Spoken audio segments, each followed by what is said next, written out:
Hello दोस्तों, UPSC prelims कल जो कि 25 मई 2025 को है एंड मैं इसी से शुरुआत करूंगा कि साथियों आप सब तैयार हैं and every one of you will rock the examinations, every one of you will do your 100%। बस इसी अफर्मेशन के साथ आप कल एग्जामिनेशन हॉल में प्रवेश करेंगे and you shall come out 4:30 बजे। आप जब एग्जामिनेशन हॉल के बाहर निकलेंगे तो आपके चेहरे पे एक मुस्कान होगी जो ये बताएगी कि आपने इतने समय जो प्रिपरेशन की तैयारी करी वो रंग लाया, वो सफल हुआ। क्योंकि एट द एंड मायने क्या रखता है, आपके अंदर का कॉन्शियंस जो है वो सेटिस्फाइड है कि नहीं है। एंड ट्रस्ट मी, आप सेटिस्फाइड होंगे। अगर आपने शिद्दत से पढ़ाई करी है तो आप सेटिस्फाइड होंगे। एंड साथियों, मैं यहां पर ये सेशन में मैं बस उन बातों के बारे में बात करना चाह रहा हूं कि जो आपके इस सेटिस्फैक्शन के बीच में बाधा ना बने, जो आपके क्लियरेंस के अंदर बाधा ना बढ़े। क्योंकि बहुत सारे एस्पिरेंट जो हैं कुछ ब्लंडर्स कर देते हैं एग्जामिनेशन हॉल में, जिसके वजह से उनका सपना शायद सपना ही रह जाता है। और मैंने भी करे, जब मैं प्रीलिम्स का अटेम्प्ट दिया था तो एक अटेम्प्ट मेरा इसी एक ब्लंडर के वजह से रह गया था, ठीक है, जिसके वजह से मैं सीसैट ही नहीं दे पाया। समझ रहे हो? तो that was the biggest blunder that I made and I do not want you guys to make it. So इसके वजह से 25 मई को सुबह से लेके एग्जामिनेशन हॉल से पहले से लेके आप 4:30 बजे तक आपका क्या रूटीन रहेगा, आप इस हिसाब से एक बार समझ सकते हैं। मैं आपको ये नहीं बोलूंगा कि आप इसी को फॉलो करिए, बट इन चीजों का ध्यान रखिए। आप तैयार हैं, बस कुछ आपको और थोड़ा एक्स्ट्रा एफर्ट करना पड़ेगा अपने चीजों को ट्रैक पे रखने के लिए। सबसे पहली बात तो साथियों यही है कि इन ब्लंडर्स में हम क्या करते हैं, हम पढ़ाई को इतना ज्यादा इंपॉर्टेंस दे देते हैं ना कि हम हमारे हेल्थ को साइडलाइन कर देते हैं। मतलब हम सोते नहीं है बराबर से एग्जाम के पहले, हमें नींद नहीं आती है रात को 2-2 3-3 बजे तक। मुझे भी याद है, मुझे भी नहीं आती थी। तो हम आधे नींद में उठ के हम पेपर देने चले जाते हैं, लेकिन क्या उस टाइम पे हमारा प्रेजेंस ऑफ माइंड रहेगा? वो 2 घंटे सुबह के क्या हम एफिशिएंसी ला पाएंगे? तो वो चीज ना हो, इसके वजह से आप जो है पहले से ही सोने का प्रयास करिए। साथियों, एंड के 2-3 घंटे में आप क्या ही पढ़ लोगे? आपने 1 साल पढ़ा है यार। अपने आप पे हम इतना तो भरोसा रखेंगे कि हमने इतना पढ़ लिया है कि अब यूपीएससी चाहे कुछ भी सवाल पूछ ले, वी आर 100% कॉन्फिडेंट। और इतना तो लॉजिक है हमें, यूपीएससी आईएएस बनना चाह रहे हैं, आईएफएस आईपीएस, इतना तो लॉजिक है कि कोई भी सवाल पूछ ले यार, बैंग ऑन हम कर सकते हैं। सो बस थोड़ा काम रह के आप नींद को पूरा करिए।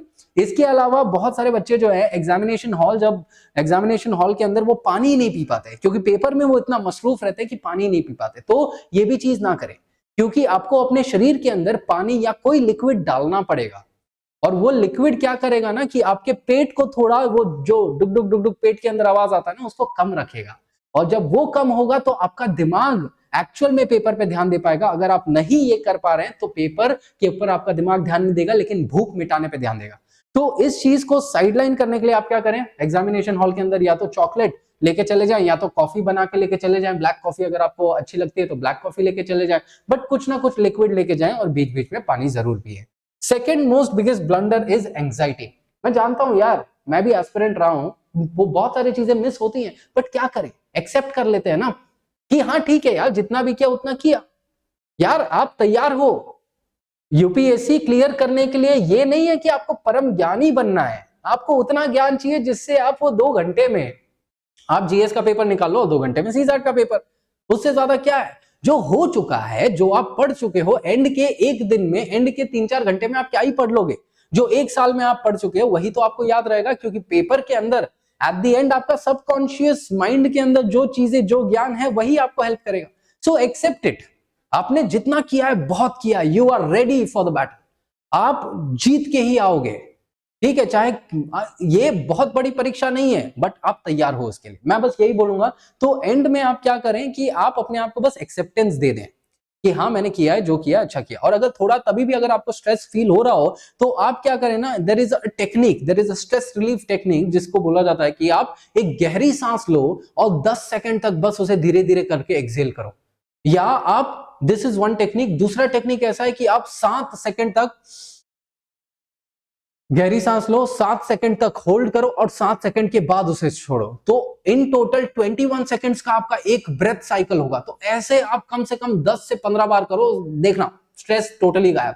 सो ये चीज करके देखना। और जब भी स्ट्रेस हो रहा हो, पेपर के बीच में या वैसे, ओनली एंड ओनली, पेपर के बीच में तो खैर नहीं आएगा, पेपर के अंदर अगर आए तो ऐसे कर लो थोड़ा, वो योगा, दिस इज योगा। और ये बहुत इफेक्टिव है साथियों, ब्रेन के सेल्स को हिला के रख देता है और कंसंट्रेशन बैंग ऑन होता है। तो ये चीज के ऊपर थोड़ा हम मेहनत करेंगे। मैं बहुत ज्यादा एनर्जेटिक तरीके से आपको बोल रहा हूँ क्योंकि मुझे चाहिए कि यार आप एनर्जेटिक रहो, क्योंकि कल का पूरा दिन it's your day my dear friends, it's your day, आप कर लोगे यार। ठीक है, तो कल का पूरा दिन सबसे पहले हम हेल्थ का ध्यान रखेंगे, उसके बाद एंग्शियस हो रहे हैं तो उसे एक्सेप्ट करेंगे, स्ट्रेस रिलीफ की एक्सरसाइजेस करेंगे, ब्रीदिंग एक्सरसाइज, एंड सबसे इंपॉर्टेंट चीज योर इंपॉर्टेंट डॉक्यूमेंट्स साथियों। इंपॉर्टेंट डॉक्यूमेंट्स में आप क्या क्या लेके जाएंगे? आपका एडमिट कार्ड हो जाएगा, आपका एक फोटो आइडेंटिटी कार्ड हो जाएगा, आधार कार्ड ले लीजिए, जो आपने जो फॉर्म के अंदर भरा रहेगा वो आइडेंटिटी कार्ड लेके चले जाइए, एक और एक्स्ट्रा लेके ही चले जाइए, कोई दिक्कत नहीं है। उसके अलावा आपका छोटा सा पासपोर्ट साइज फोटो लेके चले जाना। और हाँ, ये याद रखना कि जो आप ई कॉपी लेके जाएंगे अपने एडमिट कार्ड का, वो कलर प्रिंट करवा लें इन केस के लिए। ब्लैक एंड व्हाइट में अगर समझ नहीं आएगा तो क्या ये है, तो वो लेके चले जाइए। फिर आपके पास पर्स रहेगा या वो भी लेके जाएंगे। और घड़ी जो है ना, डिजिटल मत पहन के जाना, ठीक है। डिजिटल के बदले या तो कोई क्रोनोग्राफ वाली घड़ी लेके चले जाइए, क्योंकि बहुत सारे एग्जामिनेशन सेंटर्स में घड़ी नहीं होती है। हाउएवर आज के टाइम में होती है, जब मेरा टाइम था 2016-17 तब नहीं होती थी कुछ कुछ एग्जामिनेशन सेंटर्स में, तो हम घड़ी लेके जाते थे। तो अभी आप क्या करें, इन केस के लिए घड़ी लेके चले जाइए। अगर रहेगा तो वेल एंड गुड, नहीं रहेगा तो वो पहन के ही चले जाना, ठीक है। तो क्रोनोग्राफ वाला घड़ी लेके जाना, डिजिटल वाला मत लेके जाना। So that is one thing. इसके अलावा अब आता है मेन चीज, जब स्टार्टिंग में आप पेपर देने जाओ, आप 9 बजे ही पहुंच जाना, क्योंकि 9:30 का टाइम है, तो आधा घंटा पहले पहुंच जाना, क्योंकि बहुत सारे एस्पिरेंट्स को अंदर जाने नहीं दिया है, ठीक है। मेंस में तक जाने नहीं देते, तो प्रीलिम्स तो खैर बहुत बड़ी बात हो जाती है। सो प्रीलिम्स के अंदर भी जाने नहीं देंगे, क्योंकि एग्जामिनेशन हॉल में बोला गया 30-45 मिनट्स आपको पहले पहुंचना है, तो पहले ही पहुंच जाना, 8:45 9 तक पहुंच ही जाना कुछ भी करके। अब जब आपने ये सारी चीजों का ध्यान रख लिया, आप अंदर चले गए, आपका वेरिफिकेशन वगैरह हो गया, जब आप टेबल पे बैठोगे तो आपके पास 10 से 15 मिनट रहेंगे। उसके अंदर आप कुछ मत सोचे, अपने आप को बस काम करने की कोशिश करें, गहरी सांस लें, ठीक है, थोड़ा स्ट्रेस रिलीज एक्सरसाइजेस करें, बस्टर करें अपने आप को। और फिर जब आपको 3-4 मिनट पहले जब पेपर दिया जाएगा, OMR वगैरह फिल पहले ही कर लेना, ठीक है, बाद में के लिए मत छोड़ना। अब जब पेपर मिल जाएगा, तो पेपर मिलने के बाद आप क्या करेंगे, आपको 2 से 3 मिनट मिलता है, ठीक है।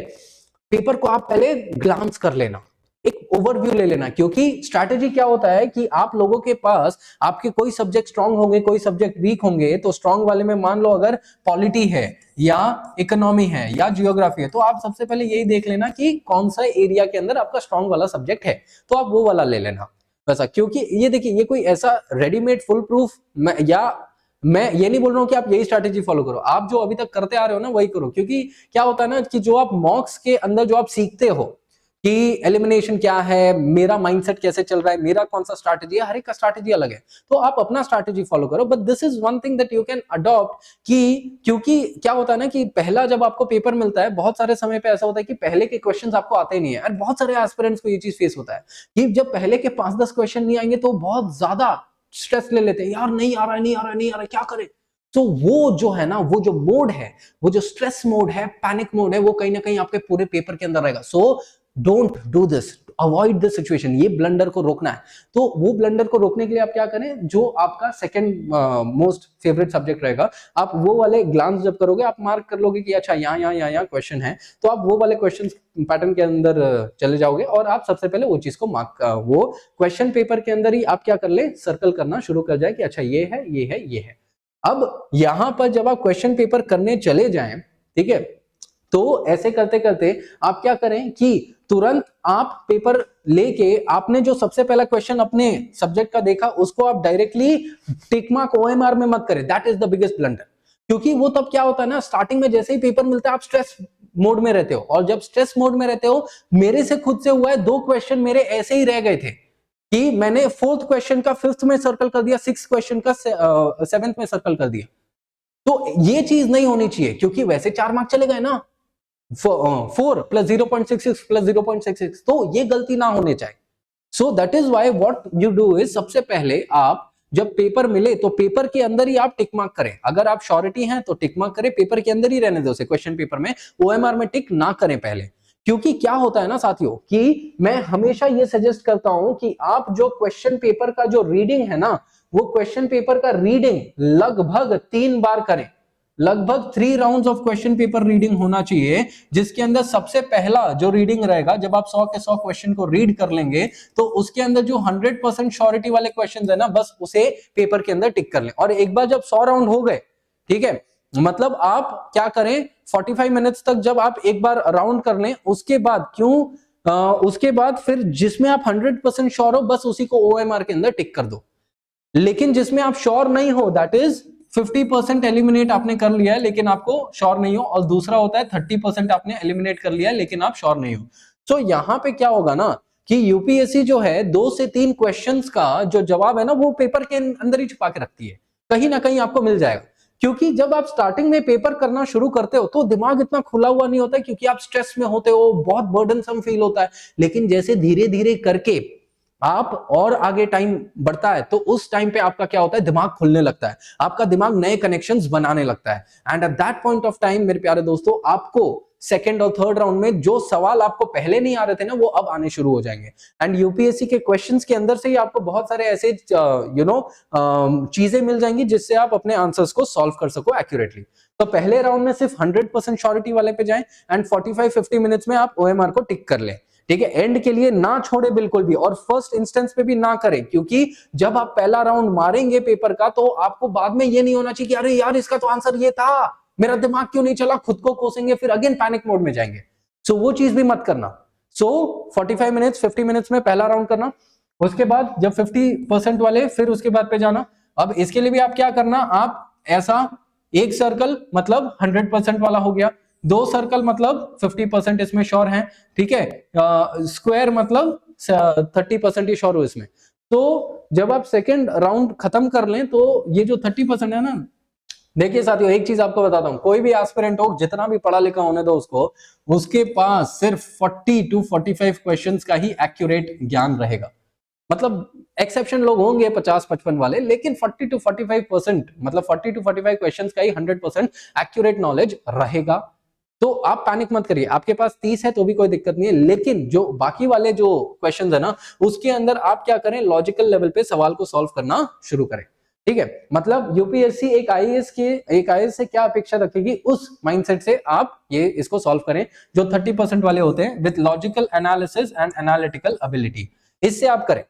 तुक्का मत मारो यार, बिल्कुल तुक्का मत मारो, मतलब फिर आप वरना अपने ही जो तैयारी है ना उसके ऊपर आप क्वेश्चन मार्क उठा रहे हो। तुक्का से नहीं चलता यहाँ पे, आप यहाँ पे लॉजिक लगाओ, एनालिसिस करो, जो एक आईएएस जनरली करता है, क्योंकि UPSC can be easily clear, ठीक है। मतलब आज मेरे को ये चीज समझ में आता है, तो इसलिए मैं आपको बोल रहा हूँ आप कर सकते हो ये चीज, ठीक है। तो वो चीज के ऊपर करो। देन इसके बाद यहाँ पे बिटवीन द एग्जाम्स मतलब क्या, स्टार्टिंग के 9:30 से लेके 11:30 तक आपका पहला पेपर होगा, दैट इज जीएस का। अब इसके बाद जो है GS2 जो है आपका 2:30 से लेके 4:30 के बीच में होगा। तो यहां पर बीच में जो है ना, आपको लगभग जो टाइम पीरियड रहता है वो लगभग 3 घंटा जैसा रहता है, लेकिन ये 3 घंटा में से भी आपको एक्यूरेटली 2 आवर्स ही मिलता है, क्योंकि आधा घंटा निकलने में, आधा घंटा जाने में, सो वो वाला हो जाता है। सो यहाँ पर भी तो आपको 2 बजे से पहले एग्जामिनेशन हॉल के अंदर बैठ जाना है, 2 बजे से पहले। सो बेसिकली आपको लगभग 2 ही घंटे मिलेंगे। अब 2 घंटे में आप क्या करें, 2 घंटे में खाना खाओ वगैरह ये सब करो, लेकिन 2 घंटे के अंदर किसी और से अपना आंसर वगैरह डिस्कस मत करने लगो, क्योंकि उसके अंदर भी क्या हो जाएगा, अगर किसी का कोई कुछ बोल दे रहा है, आपके दिमाग में कुछ और चलेगा, तो अगेन आप लो मोड पे चले जाओगे। तो आप GS1 क्लियर भी करते रहोगे तो भी GS2 में आप मेसअप कर दोगे और GS2 क्लियर नहीं होगा फिर, या 67 मार्क्स लाने हैं तो उसके अंदर दिक्कत हो जाएगी।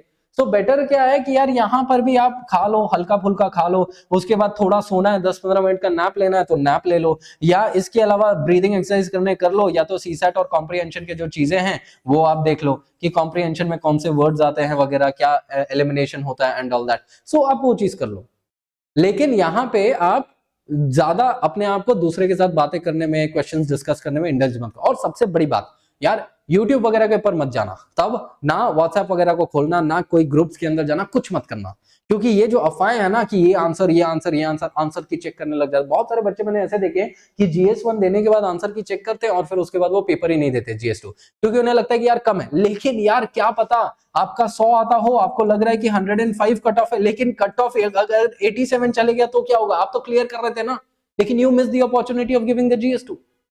So that is one another issue. सो ये मेजर चीज है जिसको आपको ध्यान में रखनी है परसों के कल के दिन पे, ठीक है। ये 25 ऑफ मई का आपका शेड्यूल रहेगा पूरा सुबह से लेके 4:30 PM तक।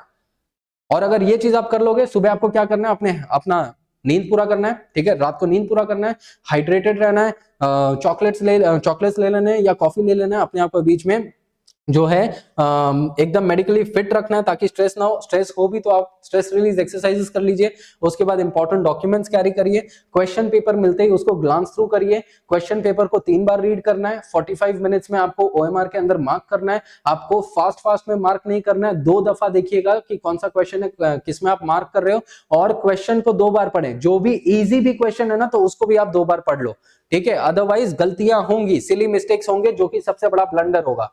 इसके अलावा 3 राउंड आपने लेके जाने, और एग्जाम्स के बीच में आपको एग्जामिनेशन हॉल के नजदीक में आराम करना है, थोड़ा बहुत सीसैट वगैरह का देख लेना, एंड 4:30 के बाद मौज करना है, ठीक है। 1 साल का मेहनत किया, 4:30 के बाद मौज करना है। तो यही अपना फंडा होना चाहिए। एंड साथियों, trust me, you are ready.